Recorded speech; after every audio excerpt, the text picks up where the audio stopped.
Java generics is a tool that tries to solve a problem with type safety.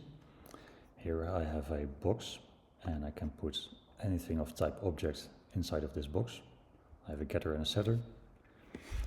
Over here I have a string. String is an object, so it can fit in the box.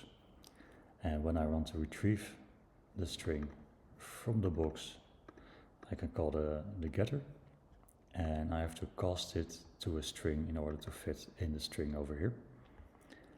And the problem with this is here I don't know what's inside of the box. I right now know it's a string value because I set it over here. But if you work with a team and your colleague puts something in it, it could be anything.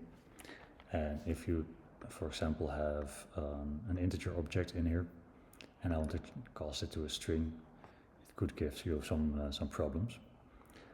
So generics, here is the solution. I have another box. This one has a T as type, it's a generic type.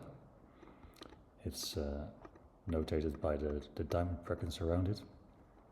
And over here, instead of object, I say it's the type of T. Getter and setter also use T. And when I create a new box, I have to specify what type it is, what type T would be. So I can say string.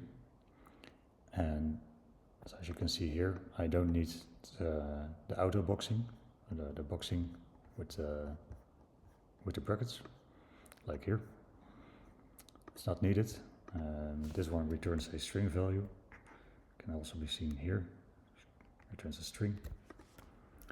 And it's pure because I entered here a string. If I would say, if I would make this an integer, then I can put a string in it, so it's type safe. This code will be available. I will put a link down below.